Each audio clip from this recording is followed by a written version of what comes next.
পতির সুখেতে সুখী, দুঃখে হয় দুঃখী, এমতো নারীকে আমি সদাই যে দেখি। তাহলে কোন নারীকে লক্ষ্মী দেবী ভালোবাসেন? না, যিনি পতির সুখে সুখী এবং পতির দুঃখে দুঃখী, তাকেই ভগবান লক্ষ্মী দেবী তিনি ভালোবাসেন।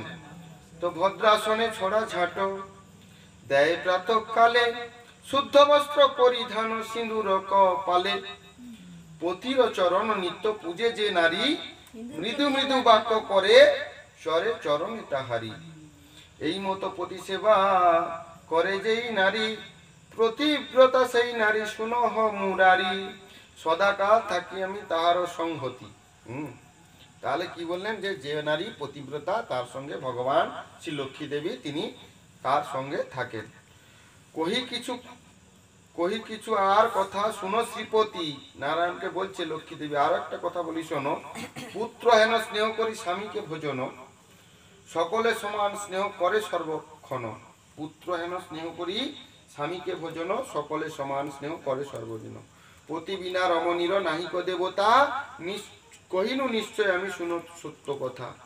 আর যখন পতিকে মানে স্বামীকে খেতে দিতে হবে, তখন নিজের সন্তান তুল্য মনে করে খেতে দিতে হবে। তো বলে না, শয়নে রমণী ভোজনে জননী। ভোজনে জননী সমান, যখন স্ত্রী খেতে দেয় তখন মায়ের সমান। এই জন্য বলছে যে স্বামীকে যখন খেতে দেবে পুত্র স্নেহে খেতে দিতে হবে। তো কহিনু নিশ্চয় আমি শুনো সত্য কথা, নিষ্ঠুররা হয় যে অতিথি ভাগ্যবতা। পুণ্যবতী সেই নারী বাখানে জগতে, নাভি সুগভীরার কুন্দ দন্ত পাটি, তাহারও গৃহেতে মোর নিত্য যে বসতি। অর্থাৎ যে মেয়ে যে নাভি সুগভীর আর দন্ত প্রতিবার মানে দাঁতগুলো না বেরিয়ে থাকে, তার গৃহেতে আমি নিত্য যে বসতি। শ্বশুর শাশুড়ি পদে যেবা করে নমস্কার, ধনপুত্রে বাড়ে দেখো তাহারও আগার।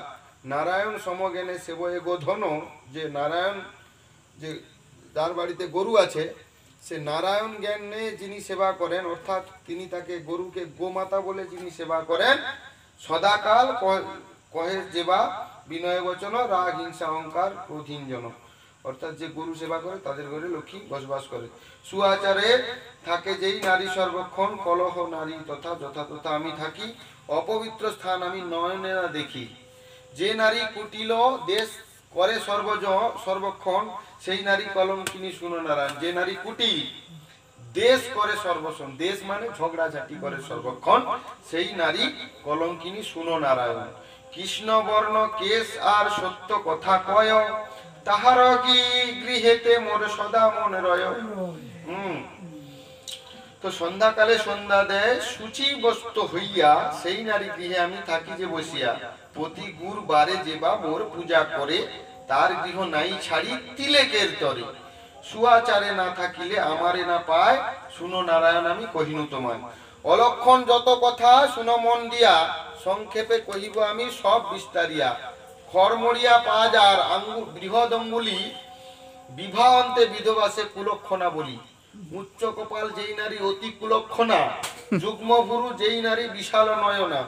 প্রতিবারে যেই নারী খায় গ্রাসে গ্রাসে, তিলে মাত্র নাই থাকি তাহারও বাসে। পতি না সেবিয়া যে নারী আগে খায়, নানা দুঃখে হিয়া তার ফাটিয়া যে যায়।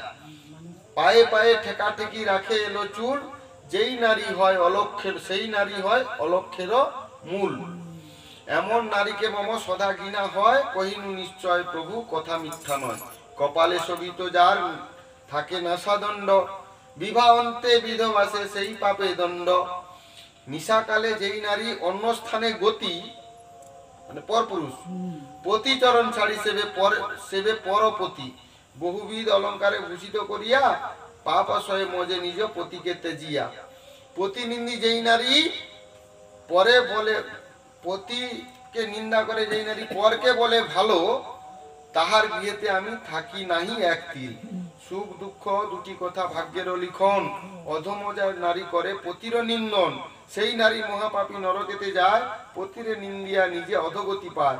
পতিকে নিন্দিয়া নারী হইলে বৈমুখ, ইহকাল পরকালে নাহি পায় সুখ। পতির চরণে যার মতি নাহি রয়, সপ্ত জন্ম বিধবা সে ভাগবতে কয়। পতির চরণে ঘৃণা যেই নারী, অলক্ষণা সেই নারী হয় দুরাচারী।